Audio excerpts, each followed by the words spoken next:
One, one, two. Uno, dos, por favor.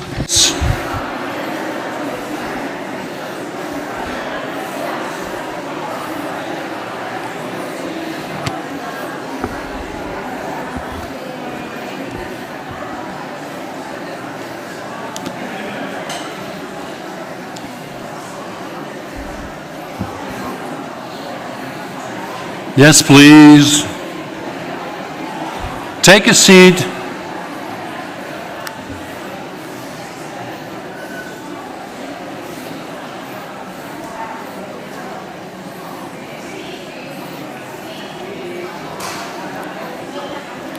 Good morning. Buenos dias. I'm Dieter from Switzerland, and I have the honor and the joy to present you Gianni Francesetti from Torino. He's the ex-president of EAGT, and if you want to know everything about him, Google.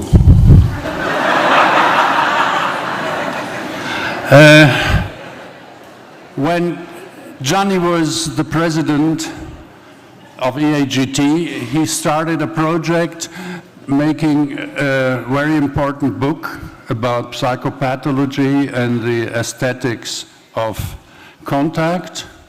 This book is translated in a lot of languages. How many, Gianni? 8, 9.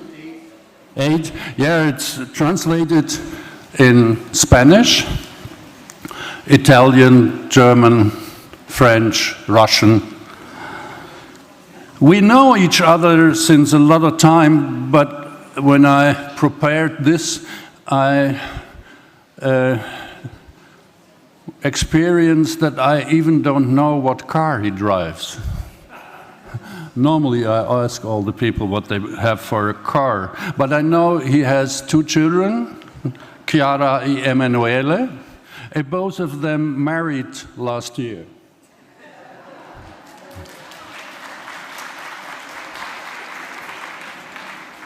And a lot of years ago, my son Stefan and Chiara were with us together in Amsterdam, and they tried to find out what's about cannabis in Amsterdam.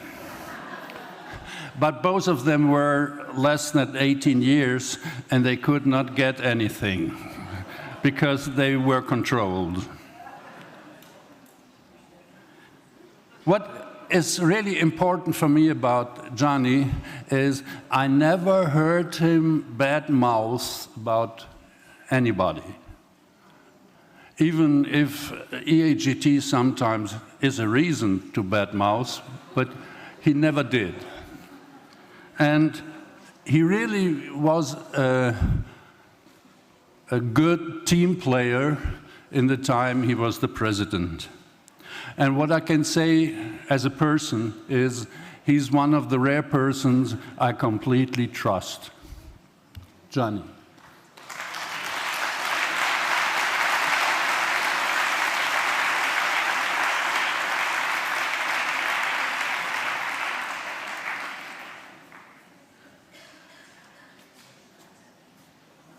Oh my God, Dieter. What an introduction. Thank you very much. Yes, I feel really very touched. Thank you. Thank you also because I guess you are the most guilty person because I'm here. And you are part of the organizing and scientific committee. I want to thank all the people that did this terrific work in order to prepare this conference and to put together all these people offline and online. I wave to people online. This is my English. My English-speaking colleagues always say that it's bad enough to be understood, so I hope you can understand it. And it will be translated in Spanish, in wonderful Spanish, because I'm not able to speak Spanish. I can understand it, but I'm not able.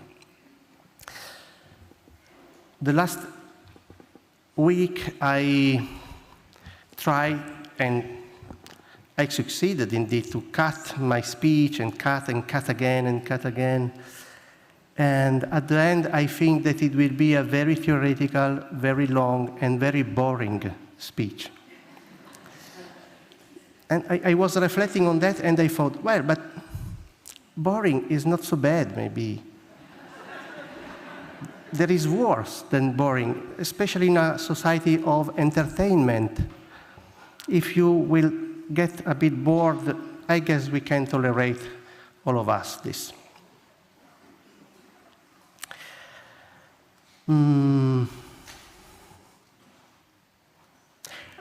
Anyway, I will try to stay, if I can, in less than 1 hour, so that there is room for discussion and question. I hope less, but I'm not sure about myself always. So I was very happy that you said that you can trust me, because you trust me more than I trust. So thank you. I have 2 focus that I want to bring and to share with you. The first is about field perspectives. You see the plural in Gestalt therapy?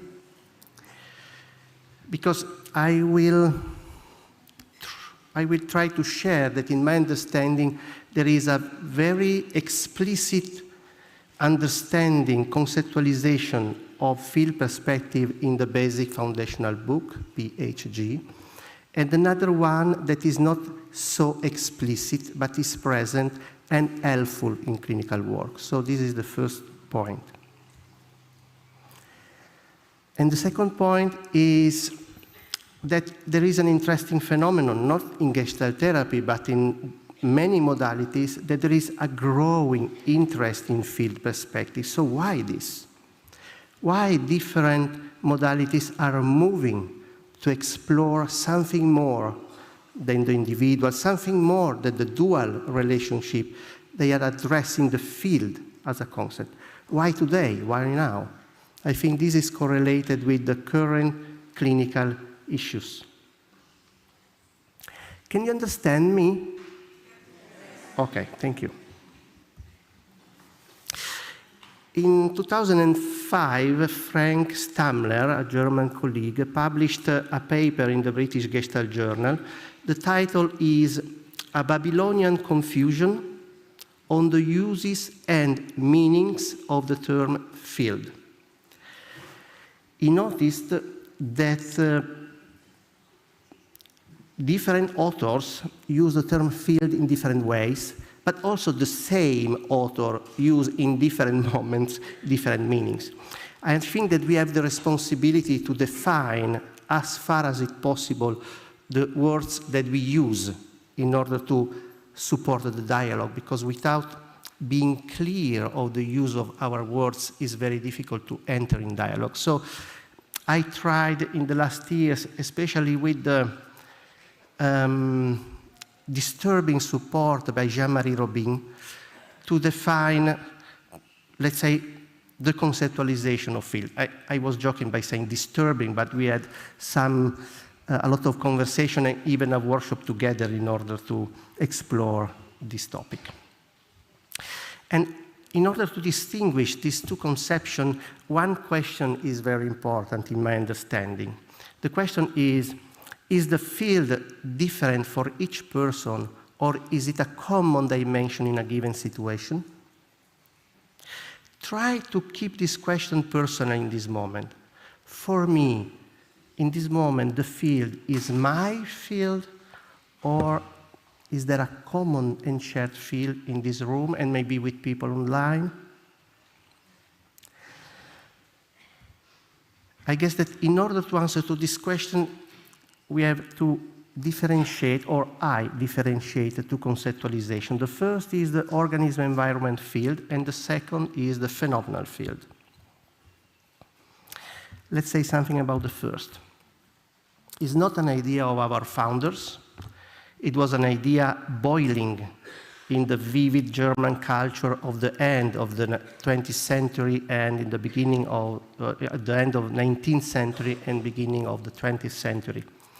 And it was Jakob von Uexküll, that he was a biologist, who studied the organism as absolutely impossible to abstract from the environment. He called this organism-environment field, let's say unity, because he didn't use the term field, unity, Umwelt. We cannot not mention this very nice old man, that is Kurt Goldstein, who was studying with the same perspective the unity of the organism and the environment.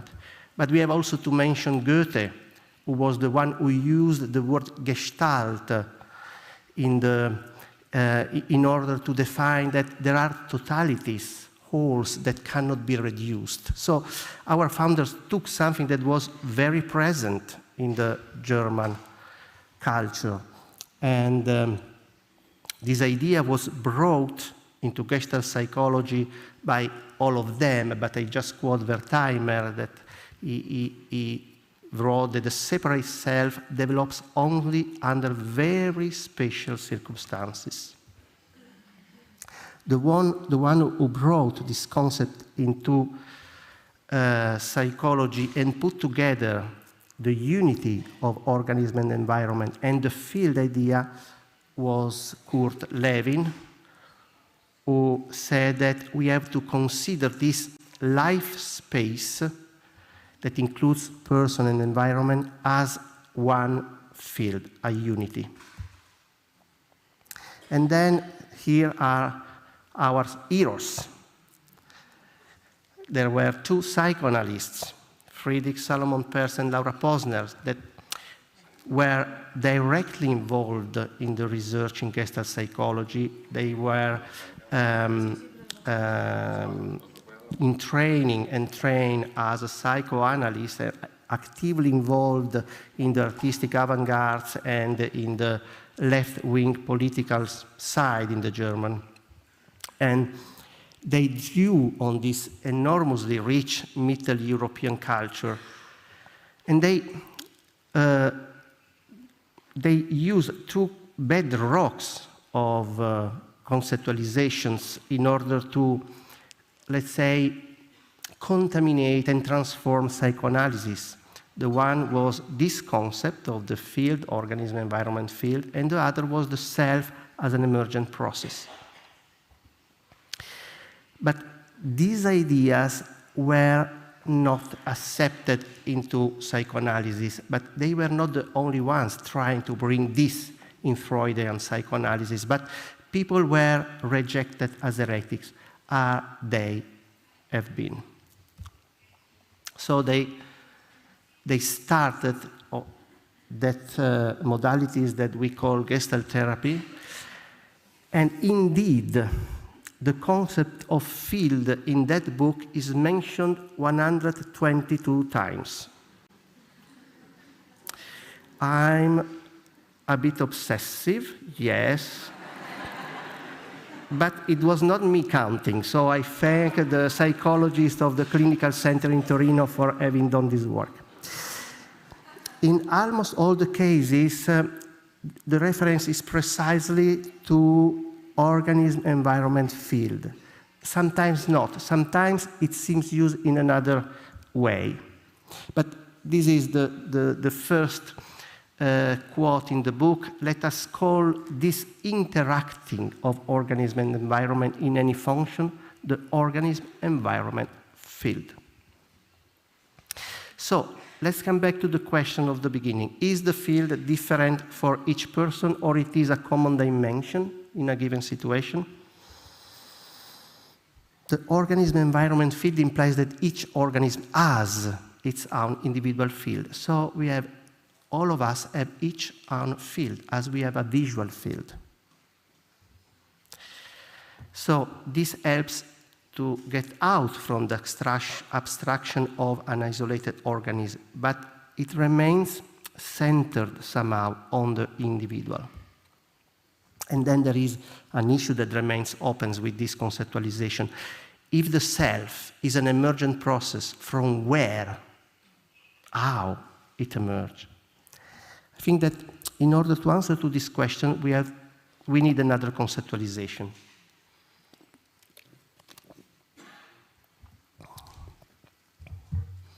Because in order to create a culture based on the individual, we need to forget the origin of the individual, the origin of the self. We have to give it as a given. It's interesting because being given means that something comes from somewhere that is not at rest in our culture. Just questioning this is somehow subversive because it undermines the basis of the contemporary individualistic culture. In order to make explicit this conceptualization of field, I used a lot of the work of some French phenomenologists especially, and some German philosophers. The main that developed these ideas is Merleau-Ponty. For him, it's very clear that object and subject is not something that is already there as it is.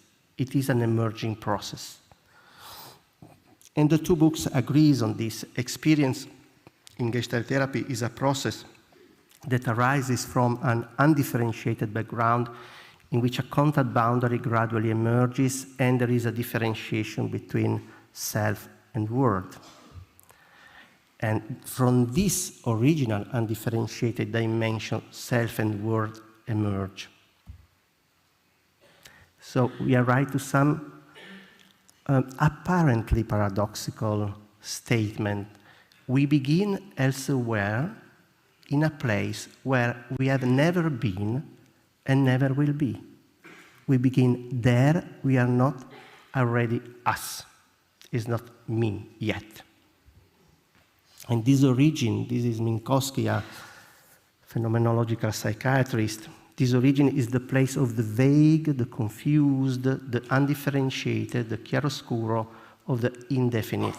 It's in what in the process of creating the experience, the sequence of contact is the first stage of forecontact, that place that is undifferentiated and undefined. I try to explore this dimension that is neither inside nor outside. It's not inside me, it's not outside, because it's before the subject and the word. How can we conceptualize this immediate, pre-reflective and pre-verbal dimension? The chapter 4 of Phenomenology of Perception has this title, Phenomenal Field. From there, subject and word emerge. From there, phenomena emerge. That means that there is a basic level of our experience here, now, in this moment, that is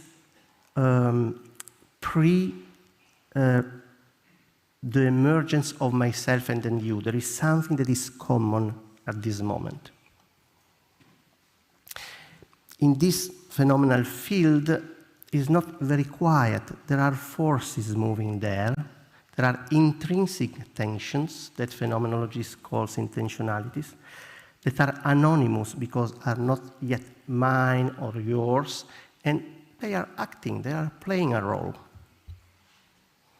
There are a lot of, let's say, convergency from different disciplines on this nowadays. The way I define the phenomenal field is the horizon of probabilities for the emergence of phenomena in the present situation. I promised that I would have been very theoretical and boring, and I guess you can trust me now. The idea is that the forces in play make something more probable and something less probable. So the emergence of the experience is not what I decide, but it's something that comes from these forces. It's a way to address not the way I'm acting as an agent, but the way I'm receiving passively something from this dimension. An example, for instance, at a party with friends, it is easier for jokes and jests, moments of good cheer, feelings of lightness to emerge, during which time will tend to flow quickly. At a funeral wake, it is more likely that feelings of heaviness will emerge, along with the slowing or rarefaction of time, gloominess, immobility. There are different probabilities of emerging phenomena. The phenomenal field is not a thing, of course, because it cannot be reified. It's a kind of horizon, and like every horizon, it changes moment by moment. It acts here and now, and like a gravitational field, I can grasp it by feeling its effects. Come back to the first question. Is the field different for each person, or it is a common dimension in a given situation? The phenomenal field is common. The effects are different.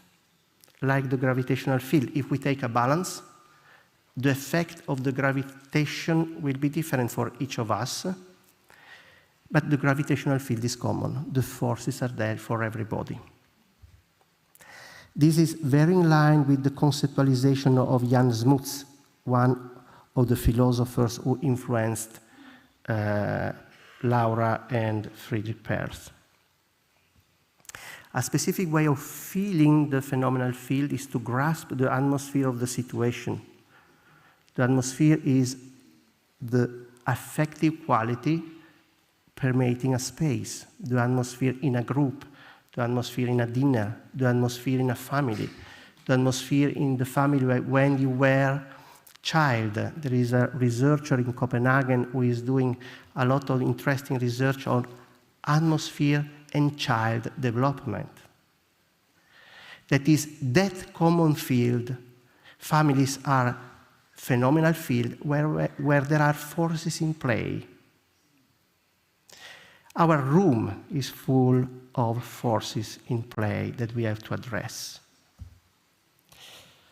I want to quote Levin because it was quoted by Frank Stamler in responding to my paper on the British Gestalt journal, Atmosphere as Media of Transgenerational Transmission.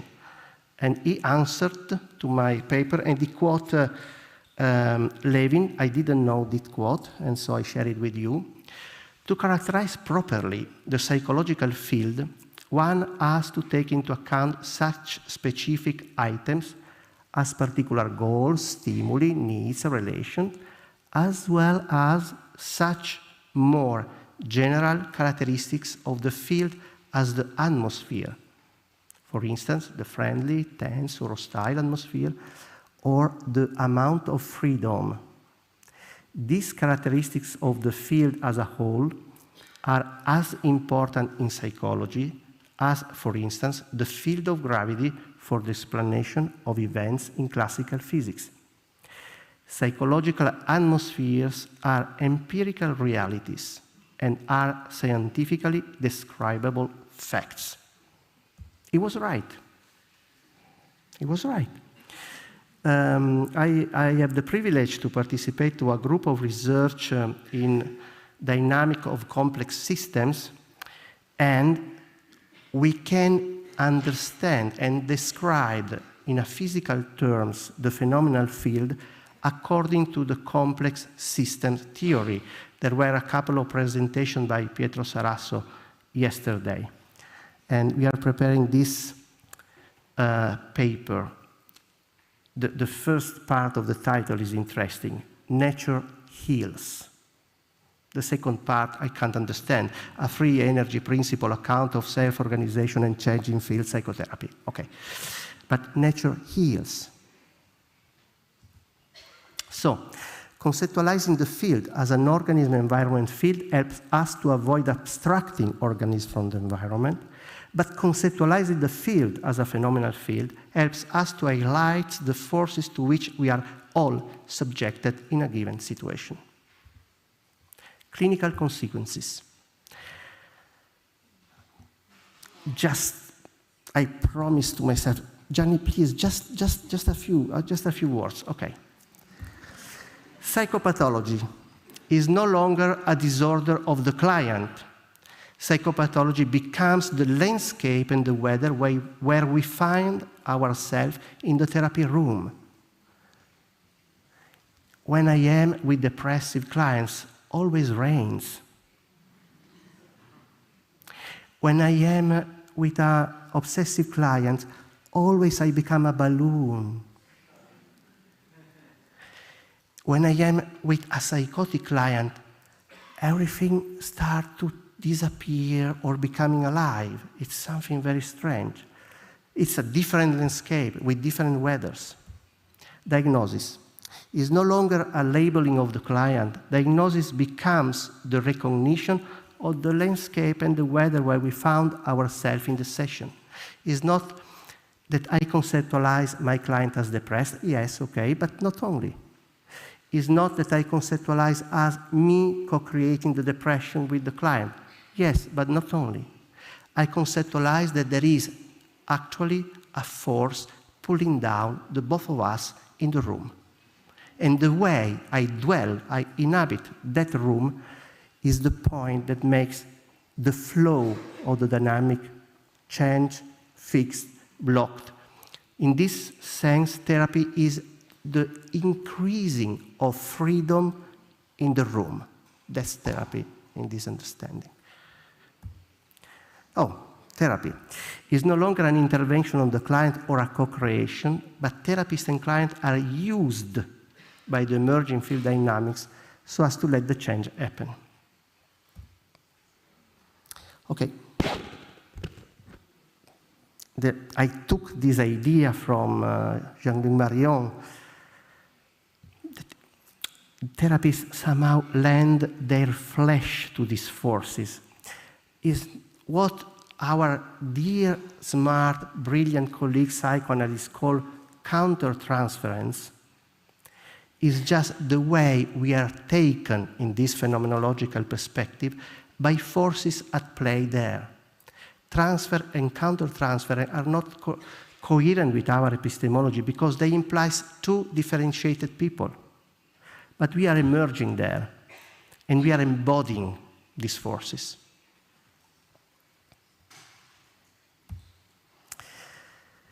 PHG, page 24. We reiterate that the suggestion in a spectacularly conservative one.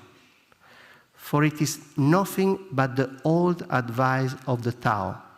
Stand out of the way. Don't make any obstacle to the process of change already there. I have two artists that are with me today. One is Livia Chandra Candiani,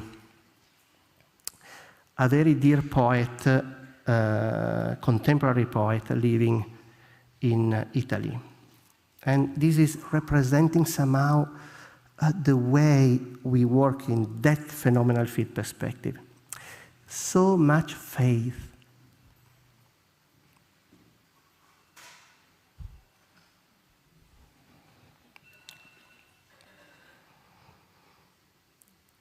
So much faith to do nothing at all.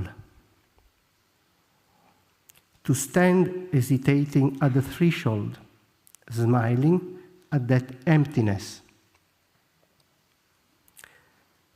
That emptiness there that settles itself down around me, right here. Necessary light is the instinct that keeps me away from everyone. And without any recognition strategy, makes me the chosen host. This is the core in my understanding, something that makes me the chosen host. There are some papers for people who want entering more in that. Part 2, second half an hour.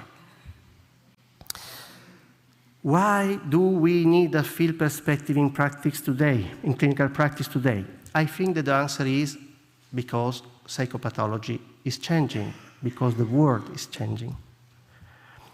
I said that it's attracting also other modalities. We did a conference last year with the dialogue on field perspective between Gestalt therapy, post-Bionian psychoanalysts, and relational psychoanalysts that are exploring a lot on that. Why? I answer typically with another question. What are the clinical issues we are facing today? You had this day many narratives, many interesting narratives about what are the contemporary clinical issues. Yesterday there was a wonderful panel. Carmen spoke about this in the yesterday morning. So this is just another narrative that I offer to you, and then you will see what fits or what doesn't fit. A younger colleague in supervision tells the supervisor, I have a client, a young woman, 24 years old. She's great, clever, hardworking, and a very good student. She's confused about her gender identity, sexual orientation. Last month, she met up with a friend and her friend's 11-year-old brother. The day after, she felt unbearable anguish. She was terrified. And what if I am attracted to him? Am I a pedophile? Am I a monster? She was overwhelmed by anxiety. She went to emergency with suicidal thoughts and had to be hospitalized. The supervisee continued, but she is no exception among my young clients. I find it hard to work with many of them. In training, I was taught to support my clients to feel. Some of you also? But the point, it is not that they don't feel, they feel too much. They feel an overwhelming emptiness, and they can't bear whatever they feel.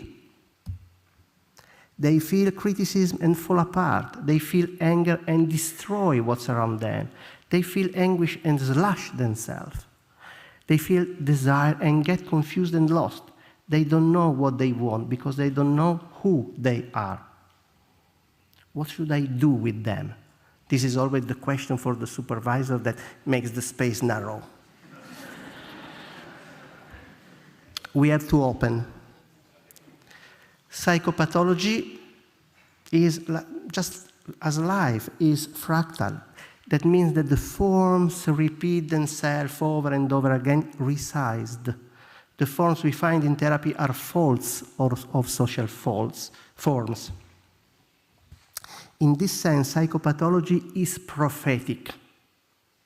Young people, through their ways of suffering, are prophets of society. They tell us in advance what is still invisible. We need to view them not as dysfunctional individuals, but as special correspondents telling us what is happening in the world. An example of prophetic psychopathology, I quote myself. The epidemic of panic disorders in the 90s spoke to us of the invisible loneliness pervading the social framework. I did this study in the late 90s. 25 years later, the Washington Post, May 2nd, 2023, the most important authority of public health in USA says, loneliness poses public health threat. Our clients were saying that 25 years before. But we are not there anymore. We are not in the 90s. Today we are witnessing epidemics of various kinds of suffering. I say epidemics because there is an incredible increase of this kind of suffering. Depressive experiences, panic and anxiety in pre-adolescents and adolescents, bipolarities, increasing of OCD symptoms a lot. intermittent explosive disorder, then there is the invention of new categories, of course. ADHD, learning disabilities, identity uncertainties, personality disorders.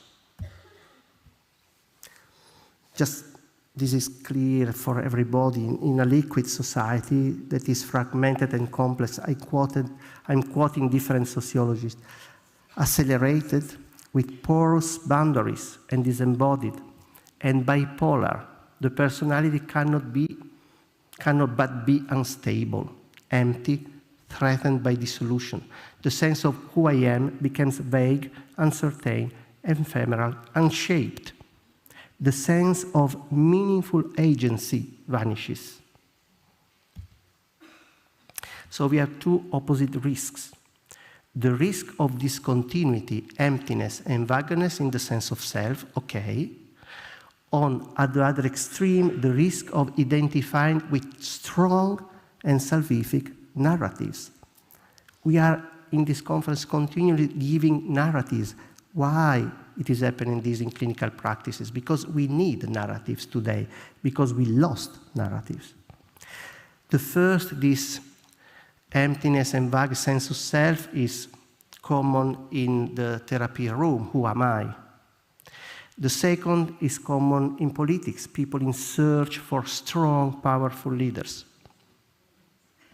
So we are, Michaela Jechel and myself are conceptualizing, and she published some paper on that what is common today is not neurosis, is not psychosis, is mainly this difficulty to shape ourselves in a stable personality. So these are the personality disorders of our contemporary world. So it's very important in clinical work not just to focus the symptomatology, the weather is raining, but also the landscape, in which kind of personality landscape I'm in at this moment. So which kind of personality dimensions are dominant today? It was mentioned narcissism. We can, according also to some writers, think that the narcissism was very stimulated from the Renaissance. So Italians are the guilty people. This is Leonardo da Vinci, Homo Vitruvianus, that is the man in the center of the universe. The circle is the sky, the square is the earth. That means that the man is the center. That's the humanistic movement of the Italian Renaissance. But I guess that the narcissism of Western countries has started to diminishing from 1979. Why? Because it was published, this book by Christopher Lasher, Culture of Narcissism. When we become aware of the invisible, because common landscape we are in, we start to differentiate a bit.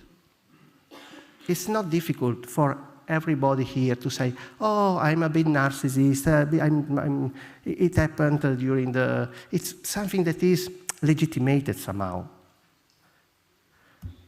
This is the second artist, because art as psychopathology is the other prophetic voice to be listened to.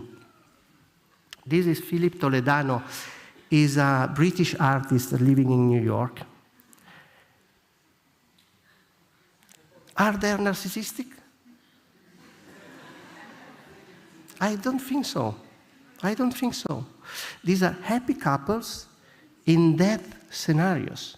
When I saw these wonderful pictures, a painting came to my mind. Jean-Martin Charcot shows Blanche to his students in the Hospital Salpêtrière, Paris. I see these couples as la belle indifference of hysteria in a psychopathic scenario. They are inappropriated lack of concern in a terrible situation. Hysteria and psychopathy are endemic experiences of our time. That means that it's not out of this room, it's inside. That means that all of us are looking for likes. That means that all of us are using others at the service of their own goals. That's just the two dimensions that are overstimulated. So pervasive to be invisible. Pervasive hysteria and psychopathy today indicate a kind of lack of a word where I can take root, embody myself together with the other. I can exist only by clinging to being visible to the other, but not that other. Whoever this other may be, who is constantly changing without leaving any trace. And then indicate this objectification and predatory use of the world and nature and of the other. This is just another narrative. Take it as you can take others. But I like it, indeed. Don't Look Up, it was mentioned yesterday, is not at all, for me, a movie on narcissism. This is a movie on narcissism.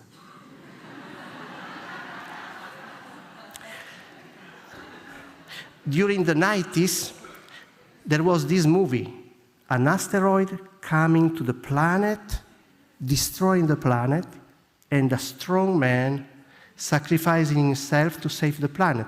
That, by the way, is the good side of narcissism, to take care. So, the planet was saved by this strong, brave man. In Don't Look Up, the plot is the same. There is an asteroid coming to the planet, destroying the planet. The story is quite different. If you don't have looked the movie, look it. Because there is the USA president that is the embodiment of hysteria. The orientation comes from likes, that's it. Likes in social media, I mean.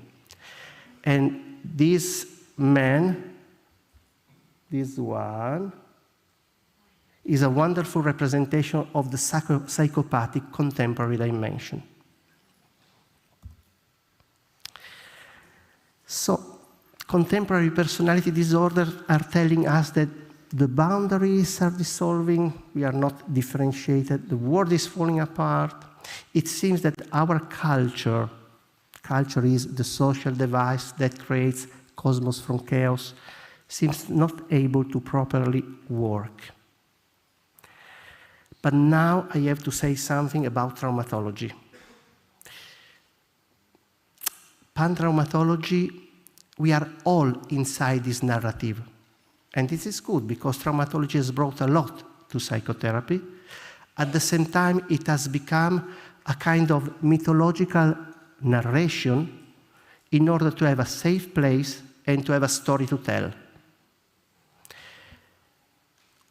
And it has transformed almost life in a traumatic situation, but it's life. But it's somehow consider everything trauma is now responding to a social need. It's not the client that is traumatized in a way that it cannot tolerate. Of course, there is this, but not always. The risk is that, again, we put on the singular client something that is a social problem.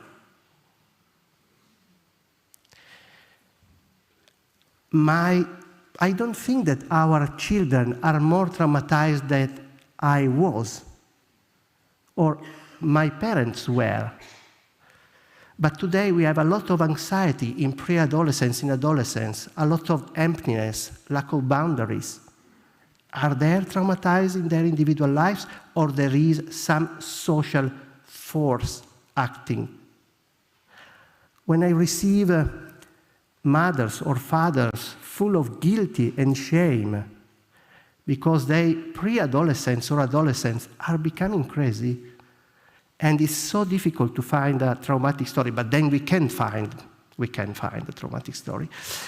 It's very important for me to look around what is happening in the society in order to understand what is happening there.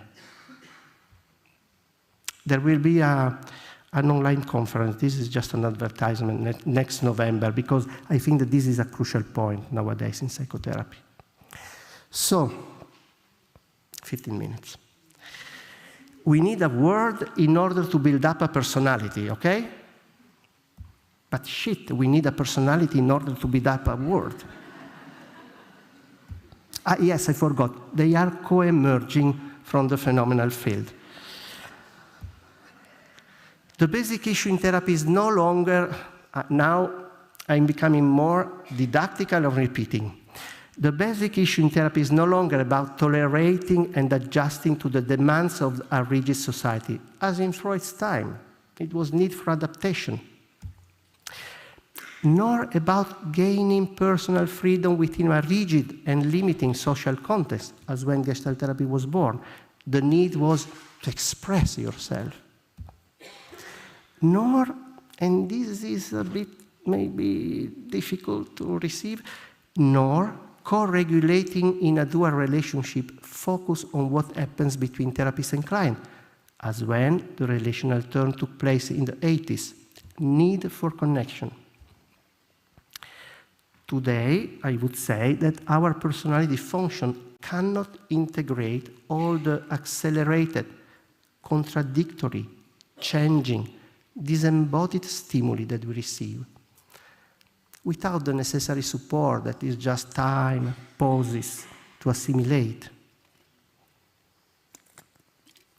The personality gives shape to what is emerging and waves into time and space and put boundaries and build memories that makes the experience me. So there is a need today for assimilation.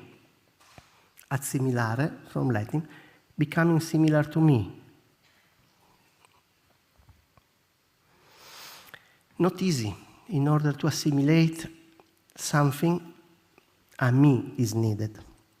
So we have to be somebody rooted in a common world, which implies having boundaries, rooted in some place, where time is delimited, so with a specific age too. Not forever young. Not forever young. Come to your senses was one of the slogans of Gestalt.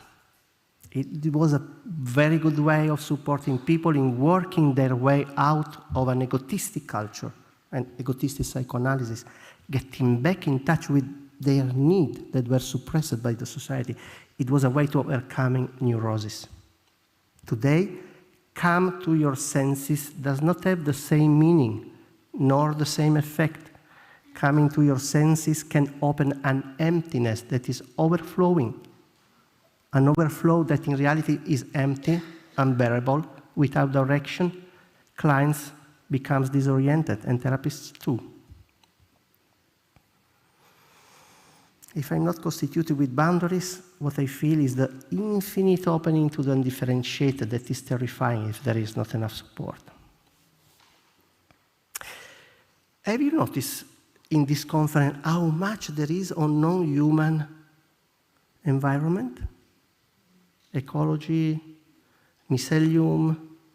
In the video at the beginning, just the last picture was about a baby. All the first part was non-human environment. It's interesting that in the 50s, 60s, there was this incredible psychoanalyst, Harold Searles, working with psychotic clients. And he discovered how important it is for psychotic clients, the non-human environment, because they don't have boundaries. But we are losing those boundaries. So that mythologically, Hercules put these columns in Spain in order to separate the big unknown ocean full of monsters from the Mare Nostrum, that is the familiar. If these boundaries fade, vanishes, the monsters are coming. The unshaped is everywhere. The emptiness is growing. This is why field perspective is so important today, because it shifts the focus from the need of expression and connection to the need of welcoming and letting be transformed by what is emerging, looking for taking shape, pushing to exist. In a phenomenal field perspective, the therapist is the one who changes first. Am I available to be transformed by what comes? I am tolerating what is coming. I am available to learn from my young clients and new generations. Emptiness, unshaped, undifferentiated, that the new sufferings bring us, couldn't be themselves the door for the coming change. The client feels emptiness and we try to solve it. The point is not that there is emptiness, that is alone with that emptiness. We have to start to feel emptiness ourselves. It's not so bad. It's not so bad. Take a moment. For instance, instead of looking at me, just don't focus so much me, just focus the emptiness in this room, instead of the full, what is empty. Try this little experiment.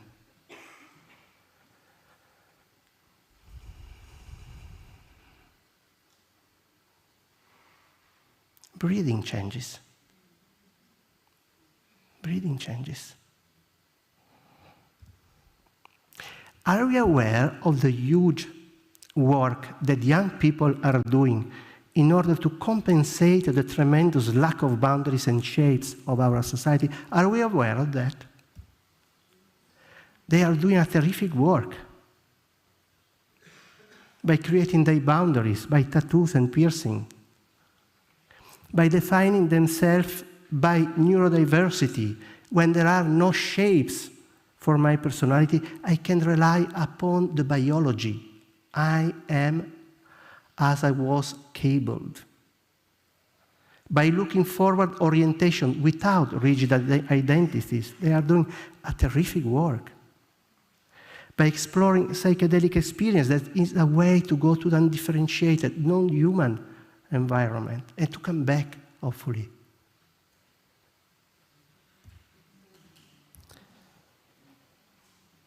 So the supervisee was asking, what should I do with them?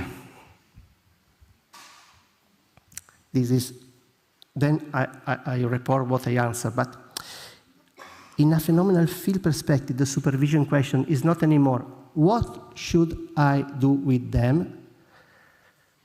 The question is, how am I resisting to be transformed by them? So what should I do with them? Probably something quite simple, but tell me, have you ever experienced anything similar? Well, let me think. Well, yes. Yes, I used to go crazy with rage, really crazy. Well, I don't know if it was exactly rage, but overwhelming for sure. Now it doesn't happen anymore. And what helped you? I would say that it was something that happened in psychotherapy training. What could it have been? I think you helped me. Really? In what way? Well, I was overwhelmed. I was crazy. And you didn't get scared off. Everybody else got scared. My friends, my boyfriends, my training group, even the trainers. Once a trainer told me that I couldn't behave like that. He made me leave the room and told me I could only come back when I had calmed down. That is good, but it's a bit psychoeducational. And what happened with me? I was very curious at that point. I don't know. You just stayed there silent. You didn't leave. Your silence somehow calmed me down. You didn't get scared. So I stayed in the group. The group stayed with me. I could stay there. I could sense the group. I could listen. During the supervision, I remember that experience. I'm not sharing with the supervisee. I remember that moment in that group. I actually was scared.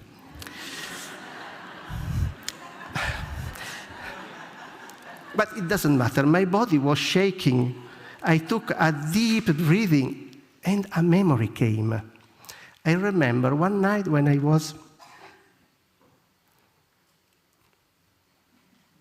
in a very little shelter in a high mountain.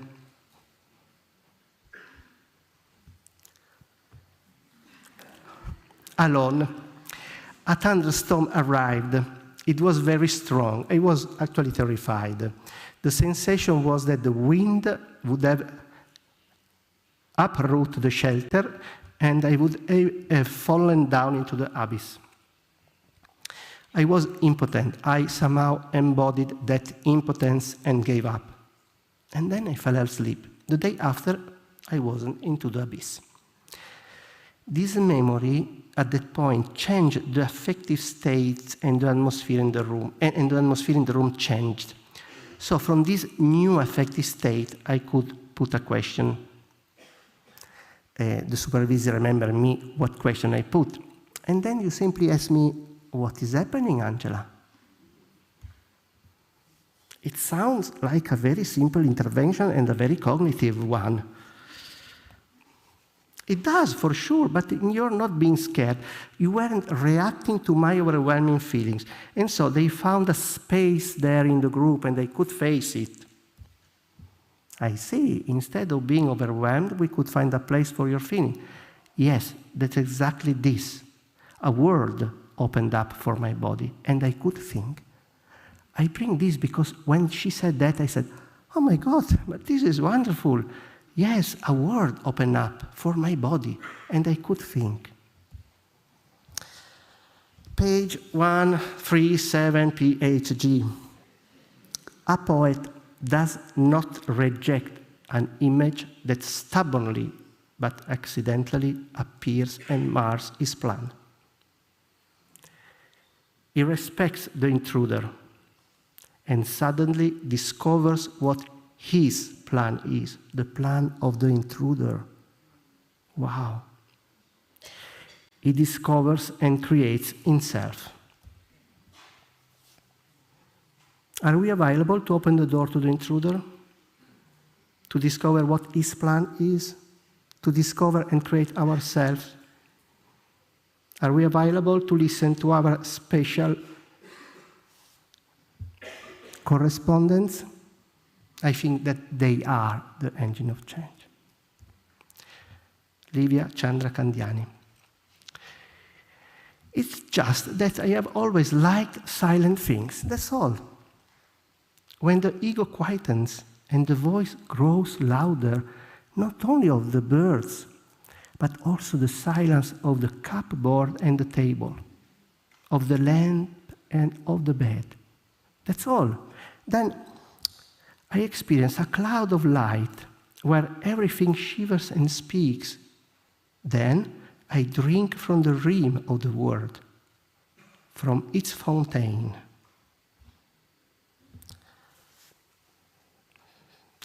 I want to thank Michela and Jan. Jan is here. Hey. Co-directors of the Turing School of Psychopathology, and all the colleagues that are taking part of our conversation. I want also to thank the community, the IGFS, the International Gestalt Study Group on Field Emergent Self. Dan Bloom is here, and Peter Phillips, and all the colleagues. I want also to thank my trainers, Margherita Spagnolo-Lob, I guess she is here, yes, and Giovanni Salonia, and then my dear colleagues, my friend, Spanish colleague, Carmen Vasquez-Bandin, and then Jean-Marie Robin, that is part of this conversation too, and Lynn Jacobs too. Okay, and you all.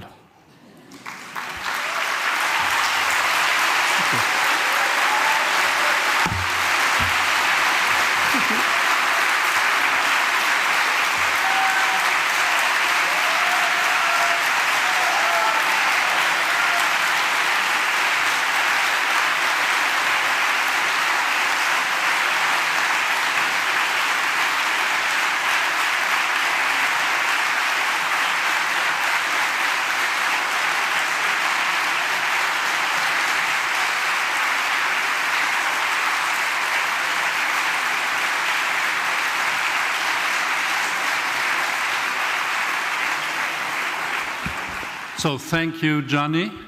You managed to be just in time. hard to believe. Are there people with microphones? Could you just, it's hard to see, ask a question? Please show up. Perhaps you stand up that the people with the microphones can see you, and you can start and ask or comment.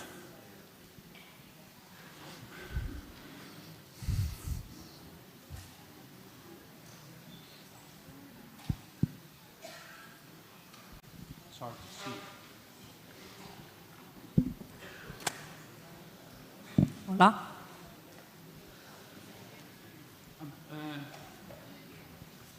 Please stand up and say your name.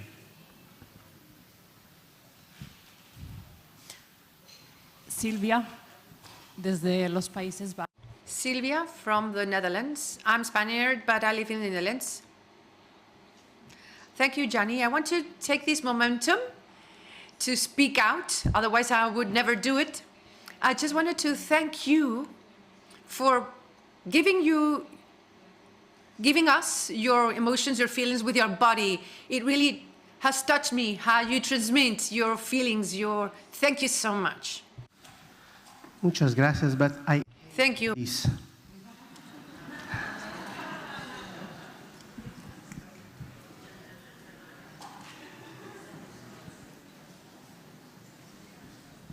It's a good example of not being subject of, but subject to. Yes, and I hate this. I like very much to be in control. Yeah.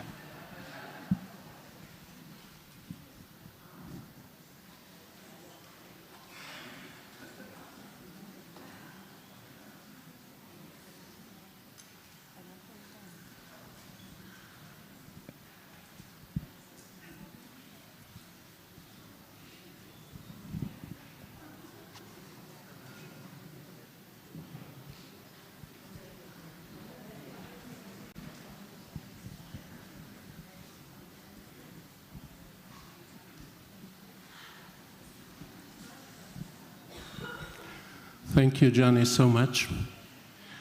I was captured by a few sentences you said. For example, when you noticed how little human elements were on the first day, but only in the end.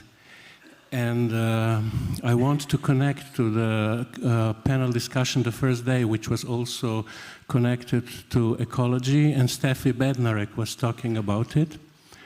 So I just got a thought that maybe this emptiness, which then directs us to the world in other way, as it was so beautiful in the poem there. I was thinking maybe we are shifting from the anthropocentric stance to the world to the ecocentric stance to the world, which is a big shift in consciousness, and it's related to ecology, which is also why young people now today are so anxious. Thank you very much for this comment, Thomas. I completely agree with this. I think that it's important to see that there is already this change arriving from young people. They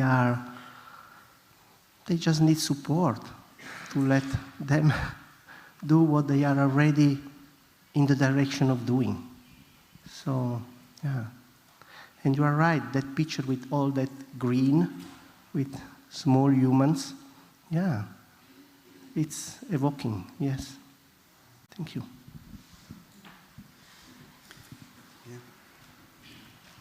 Ahora me preguntan. I'm going to speak in Spanish.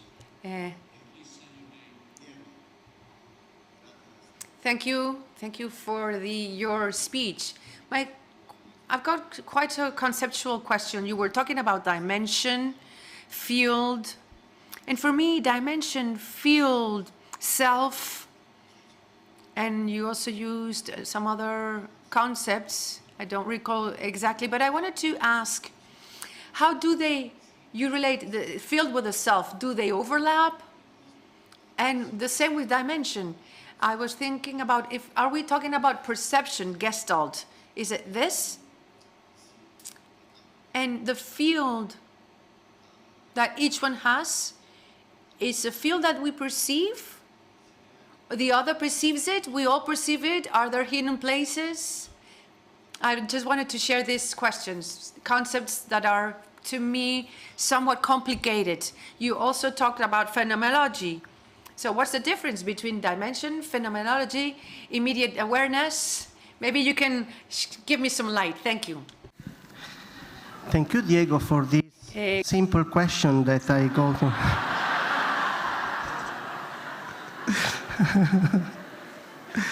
But I like very much because I remember an interaction between us about eyes of psychotic client. I remember well. And, well, I don't know what to say. Because it seems that I have already said. One thing that I want to add is that in this conceptualization of the field as phenomenal field, there are, I said, forces in play.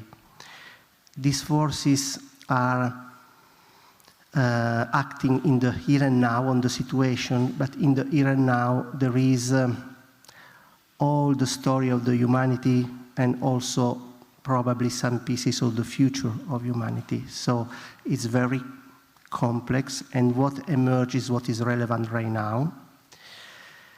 I speak about dimension of personalities because in my understanding, we have all of us all the dimensions of personalities. That means possible ways of being into the world and processing the basic existential themes. So in some social context, there are forces that are pushing the narcissistic dimensions. And in other contexts, there are forces that are pushing obsessive or hysterical or psychopathic. It doesn't matter if it's much more complex than what I said. I just wanted to underline that to say we are all narcissists is not enough. There are other dimensions that are stressed and enhanced somehow during this time. And I call them dimensions because according, by the way, with the nosographic, the psychiatric nosographic nowadays, because they are potentialities that can increase or decrease according to the situation. And so the idea is that the self emerges as a differentiating process from a world or an environment, if you want. It's not the same, of course. In embodying somehow these forces. So the relationship between the self and the field is that the self is an emergent process from the field. There is this very nice metaphor. I'm sorry that it comes from a Portuguese guy and not from a Spanish one, that is Antonio Damasio, who take this metaphor from Pessoa, that the self is as the orchestra director who appears when the orchestra starts to play. It doesn't exist outside the orchestra playing. It's a good metaphor of this. And of course the director will be different according to which orchestra, in which place, what the orchestra is playing. So it's kind of good metaphor for that. And I would expand even more because it's not orchestra are only playing. There is the world playing. And the orchestra is just a small piecing figure of the great music of the world. Thank you.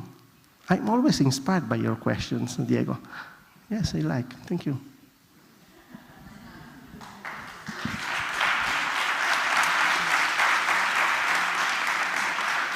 I don't know if it's working. My name is Simona, and I have a question because you were talking about the field, and we as therapists are part of this field that somehow it's becoming very etherical and diffuse.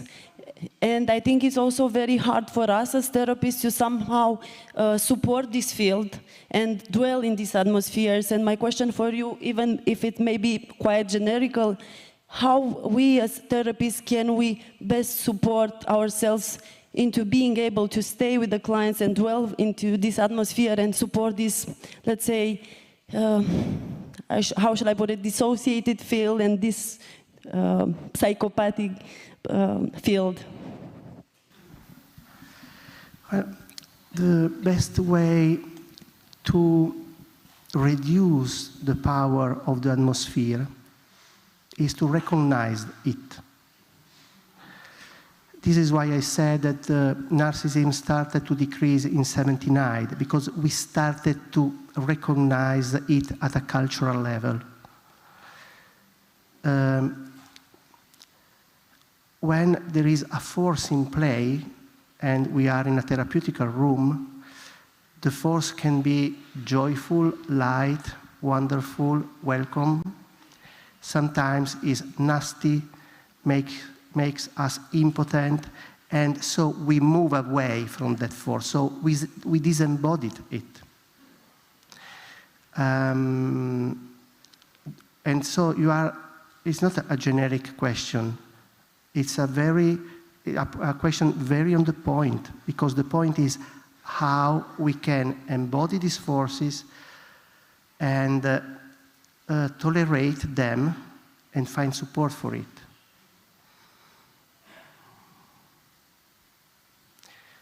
I wonder how I do it, and I think that I do it by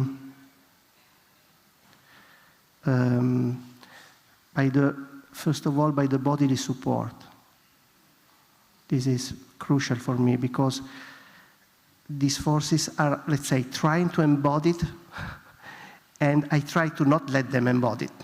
So it's very easy to go away from the body. So by staying there, and then another way that supports me is the theory.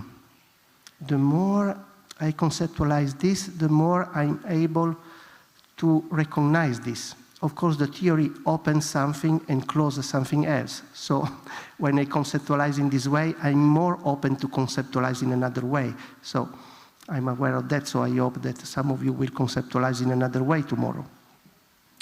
And the third great support is the community. I think that I can say what I'm saying because I feel part of a community, of a conversation. I have been legitimated to say what I say by others. If not, it seems too crazy. And when we are in our room, the protection from craziness, from pain, is very strong. So to belong to a community, for me, it's another basic level of support. Thank you.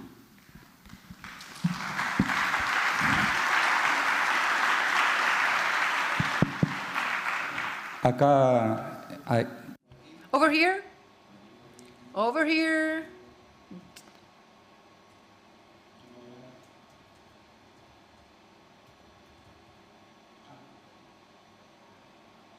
Microphone, please.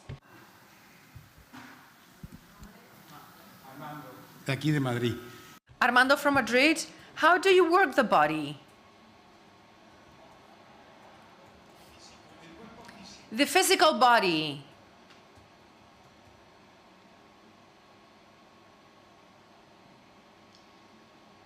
There is nothing special that I do.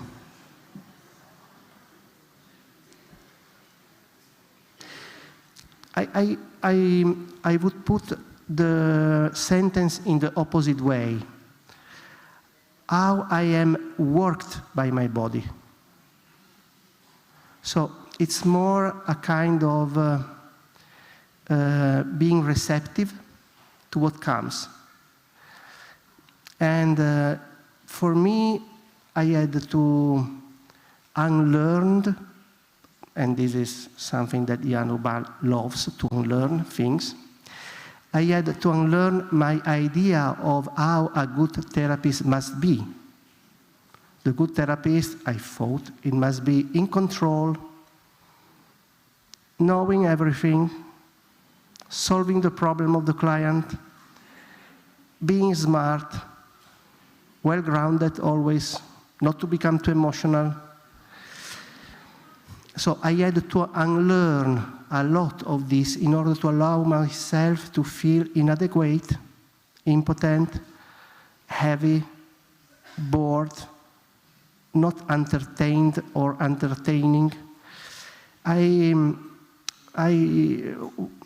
One of the things that is not a good news, but one of the things that I consider a competence for a therapist is cultivated impotence. That is, yeah.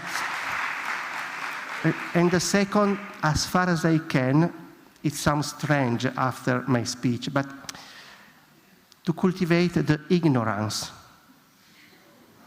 Because in the ignorance there is hope. Is where I don't know something, that there is hope, that something comes. So it's not that I do something special really with my body in that way. And I guess that every one of us can choose, in my understanding, what is or her own way to develop a body sensitivity. Yeah. Thank you, Armando. Thank you.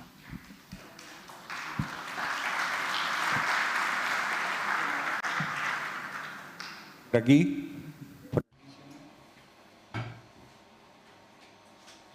Hello, my name is Diego. Thank you so much for what you've brought to us. I've got many food for thought. And I'd like to ask you to give me an idea, or some ideas to see how can we think the language in the field. Because in a part of your presentation, you were talking about the narratives. So it came to my mind, an Australian therapist, which in the 80s, he spoke about dominating narratives and how these dominating narratives would change. And he would support himself on psychologists or philosophers to describe that. And in my belief, as far as I understand,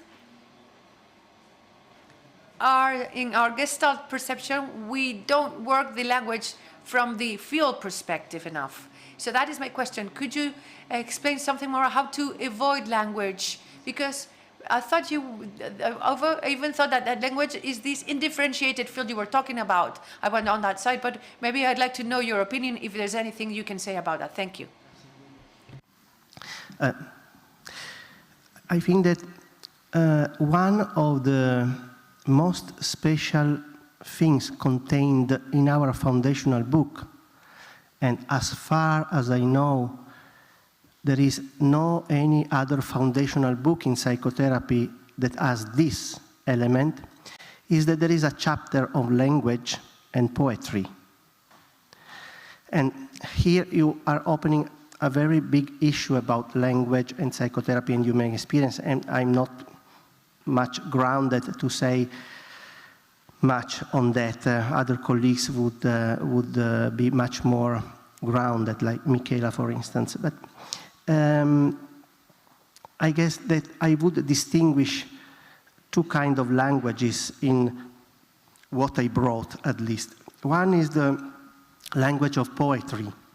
The language of poetry is, I would say, like Livia Chandrakandiani says, is not that I create a word. Is the word coming to me? So when the word is coming to me, this is in her understanding, but it fits for the therapeutical work. It's a kind of emerging, fresh, alive creature between us that is the language of that moment, that is actually poetry. When I speak about narratives, I was more referring to shared social common narratives that are ways of creating the world, of bringing order into the chaos, to create a cosmos. And the postmodernity has born with the collapse of the great narratives, the religious narratives in our world, the Marxist narratives, and this has opened up the lack of narratives. We are orphans somehow of narratives, so we are looking for narratives. I think that the most important point is to be aware of this need of narratives. It's not we believe too much in them. And in psychotherapy, I think that one of the big narratives is traumatology, again. So thank you for your question. It's a very important point, Diego. Yeah.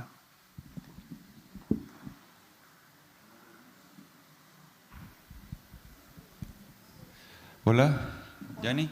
Hello. Just a question. Do you think that in a session with a patient, there are topics or phenomena that are important to tackle that do not appear when perceiving the atmosphere between the patient and the therapist, the environment? If that happens, how do you tackle those phenomena that do not appear directly in that environment, that atmosphere? Another crucial point that is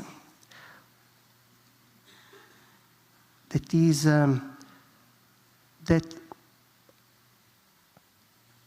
we have to pay attention not only to what appears, but what we feel that is missed somehow. This is the most important point, to be attentive to what I lack. And I think that this is also the conceptualization of psychopathology. For me, psychopathology is the presence of an absence pushing to become present. So it's not that we work only on the figure that is emerging or I see. It's important to focus on what is felt, not emerging. I think that what is relevant can be felt, that is somehow lacking. It can be, usually has been felt by something that we feel not so pleasant, a kind of something that is too easy or something disturbing or something in the fringe of my perception. But I think that we can perceive what is relevant as something that is in figure, present, but also as something that we are lacking, is absent somehow. And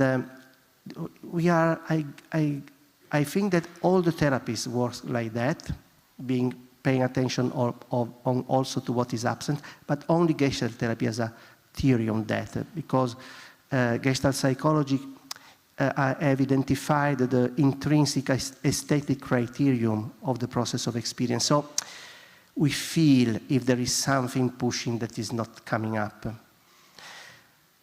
This is my response. That is not a, let's say, without opening points to be discussed further. I'm aware, Pablo. So thank you for addressing this. Yeah. So we have two more. But I guess that there is Thomas that has to speak. We have two more, okay. And then Thomas Fleisch would tell us something. So you and you. Hello, John.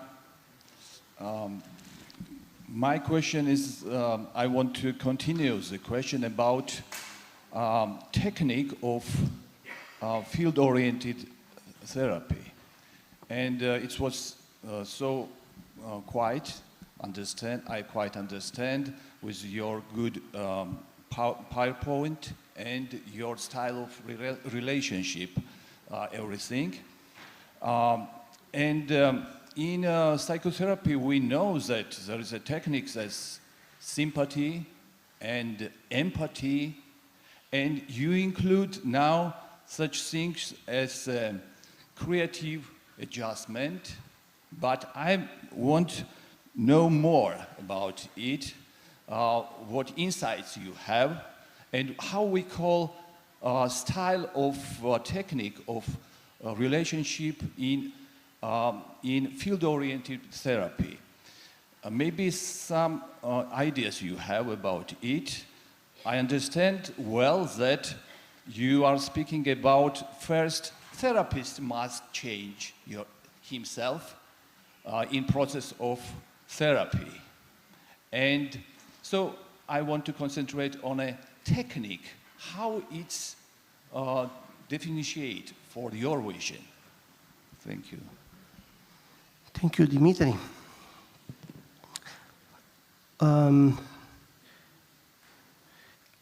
There is a quite specific technique that, in a provocative way, Jan and Gianni described as doing nothing. That's very challenging, because it's a doing nothing that implies a process. So if you look from outside, nothing happens. But as in the little example that I tried to share, in my silence, there was all my trip to the shelter in the mountains, and I was very surprised that when I said mountains, an emotion came to me in such a strong way that I couldn't read anymore. Somehow, the technique is to be open to what comes, to all the levels, bodily, linguistic, imagination, and not to reject the intruder. This is not to reject the intruder, I think, for me is very difficult, because it's something that it tries to change my direction, shit. So the technique is, let's say, in that nothing, to be open, to be transformed. That's, for me, the technique. Then we can discuss more, and we can open, we can say a lot of other things, but in this moment, for me, the core is this one.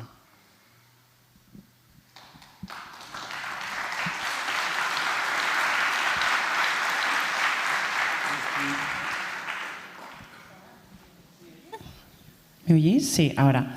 Me llamo Isabel. Hello, I'm Isabel. My contribution or question is that I'm in the world of forestry therapy, ecotherapy, where we really, forest therapy, where we really take into account the field.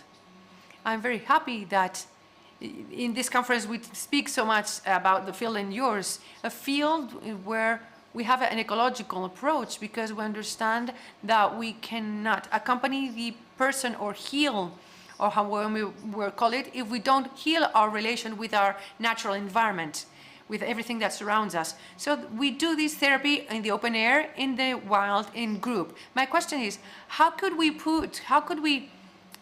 take that issue about connection to our environment and perceiving this field that in individual therapy, in individual therapy in a closed space, to the open space, because you're in a closed space, so you disconnect rapidly from your environment.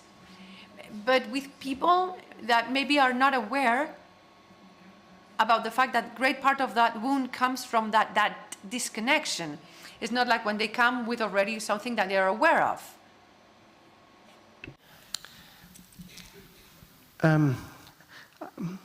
I think that, of course, you are right, Isabel.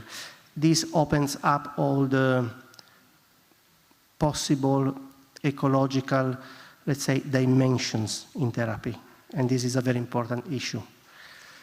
My experience is that I and my client, I would say the therapeutic room is not experienced by me as something that is closed.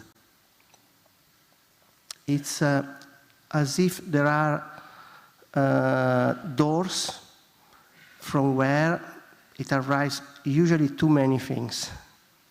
So I don't experience as something separated, but as a kind of doors from where the world is coming. Many kind of words. many kind of characters looking for an author in the metaphor of Pirandello. So I think it's different. I think it has to be explored, but I wouldn't conceptualize the therapeutic room as closed one. Yeah. Even though it's different than to be in a forest, yes, it is a lot. I think it's time to give Gianni an applause for his work and his inspiring us.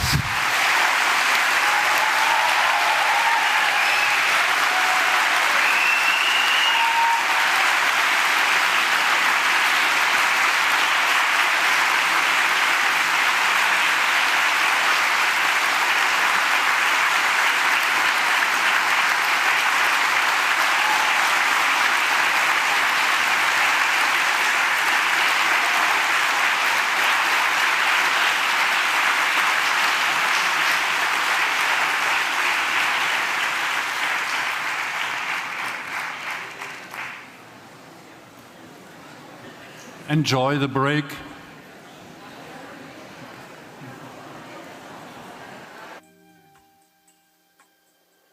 An important announcement, please remember to return your headsets for interpretation right now. Thank you.